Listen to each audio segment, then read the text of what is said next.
ചില അസൂയാലിക്കളുടെ അസൂയകളൊക്കെ ചിലപ്പോൾ ചില ഷെറൊക്കെ ഉണ്ടാവും. അതിന് നമ്മളോട് ഇസ്ലാം പറഞ്ഞാൽ എന്താ, എല്ലാ നിയമത്തും ഇങ്ങനെ എല്ലാവരോടും വിളിച്ചു പറയാൻ നടക്കേണ്ടതാണ്.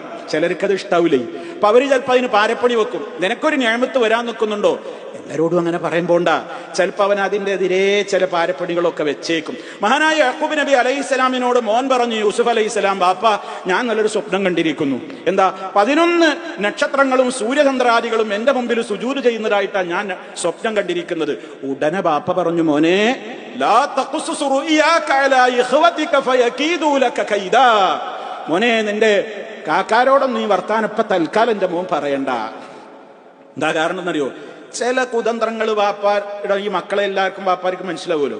വാപ്പാർക്ക് മക്കള് കൃത്യമായിട്ടൊക്കെ ഒരു ബോധം ഉണ്ടാവുമല്ലോ. അപ്പൊ അതുകൊണ്ട് മോനെ ഇത് കാക്കാരോട് മോനിപ്പോ പറയണ്ട.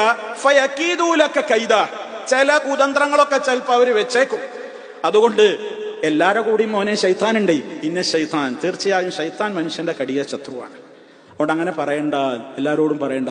എന്താ നബി സല്ലല്ലാഹു അലൈഹി വസല്ലം പഠിപ്പിച്ചത്? നിങ്ങൾക്ക് ഏറ്റവും ഇഷ്ടപ്പെട്ട ഒരു സ്വപ്നം കണ്ടാൽ എന്താ പറഞ്ഞത്? ഞാൻ ഇങ്ങനെ ഒരു സ്വപ്നം കണ്ടിരിക്കുന്നു എന്ന് പറഞ്ഞിട്ട് എല്ലാവരോടും ഇങ്ങനെ വിളിച്ചു പറയണ്ട.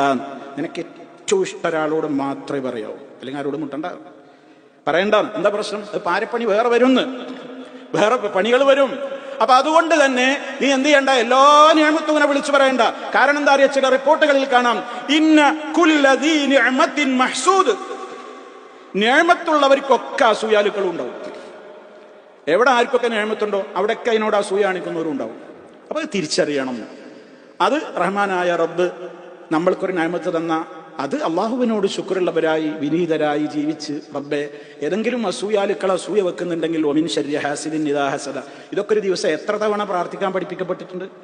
സൂറത്തുൽ ഇഖ്ലാസ്, മുഅവ്വദത്തൈനിയൊക്കെ പ്രഭാത പ്രാർത്ഥനയിൽ 3 വട്ടം, പ്രദോഷ പ്രാർത്ഥനയിൽ 3 വട്ടം, 5 നേര നിസ്കാരത്തിന്റെ പിറകെ ഓരോ വട്ടം.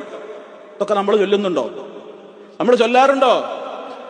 അല്ലാഹു സുബ്ഹാനഹു വ തആല നമുക്ക് അവന്റെ റസൂലിലൂടെ പഠിപ്പിച്ചിരുന്ന പ്രിക്കോഷനുകളാണ് ഇതൊക്കെ, മുൻകരുതലുകളാണ് ഇതൊക്കെ. ഇതൊക്കെയാണ് സത്യവിശ്വാസിക്കുള്ള കൃത്യമായ സുരക്ഷ. റബ്ബിലാണ് അവന്റെ തവക്കുൽ, റബ്ബിലാണ് അവന്റെ എല്ലാ അർത്ഥത്തിലുമുള്ള അർപ്പണങ്ങൾ. ആ നിലക്ക് മുന്നോട്ട് പോവുക.